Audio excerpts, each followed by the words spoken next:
going on YouTube? This is gonna be a video on the AUX Beam Switch panel that I have installed. This is where I put it, and that's where the switch is actually installed. This is my 2023 Can-Am X3 XRS Turbo RR. It is pretty much stock, no engine work, just paddles and some lights and the switch from AUX. Alright, so I installed the AUX Beam right over here because it's closer to, let's just say, if my Can-Am is running and I want to turn on some light, I don't have to reach all the way in there to flip on certain lights, whatever. So all I did was just screw in to the panel right over there and then mount it up, ran the wire down and inside the tunnel to the circuit breaker, I guess. So I've been seeing a lot of questions on where people are installing it on their Can-Ams. A lot of people have Maxes, but you know, I only have a 2-seater, so this is where I mounted mine. So there's 2 existing bolts right over here that I just tapped into, and I just threw the panel right there. I think it's a perfect fit. The seat cannot go all the way back, but that's fine. I mean, I could just move it up 1 notch and the back of the seat won't touch the panel.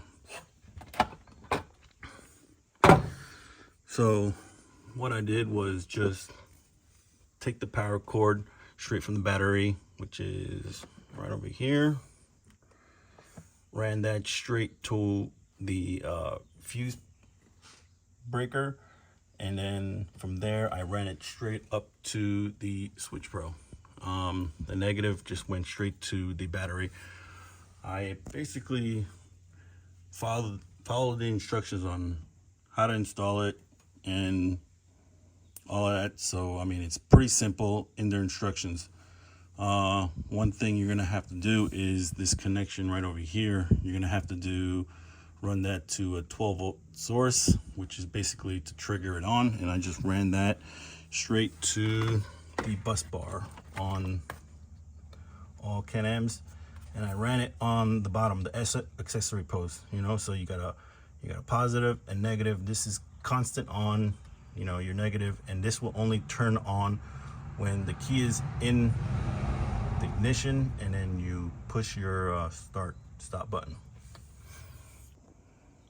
So like I said, the instructions are pretty simple. You know, you follow their instructions and you'll see, you know, circuit 1 right is going to be right over here, and then the panel itself is going to be right here, the number 1 switch. So right now this one is rated at 30 amps, and then it goes down for the amperage. It labels everything, you know, 1 through 8. It's really simple to install, but people are having questions like, how do you install it? So for me, I've installed a 10-inch Baja Designs light bar on the front shock, the other XL 80s right there. I installed some rock lights down here, and then I have some 5150 whips right over here, and then a chase bar. So with all of those being mounted up, all I did was just take the wires right over here, the positive and negative, and I ran it all the way up, and I basically found a slot where I want to run the switch at. So I know that the let's just say the rock lights, they don't have a lot of amp draw, so I just plugged it into here, made sure that the fuse matches the amperage draw, hooked up positive and negative, and that's it. I didn't need a relay, I didn't need a fuse, because it's fused right over here and down inside here. So only thing I did was positive, negative. I found a slot, hooked it up to the correct fuse, because the AUX beams have internal relays inside of it.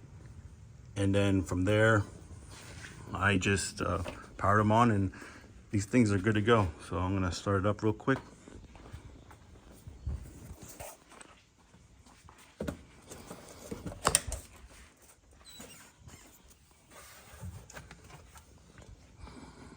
Turn that on. Turn on that one, that one. I don't have my whips in. The rocks. Just turn those on.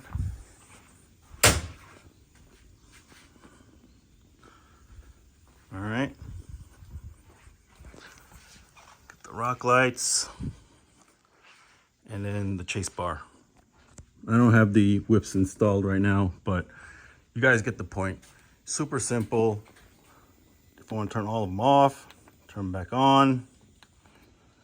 That's it. So as soon as I were to pull the key, everything was shut off. See that?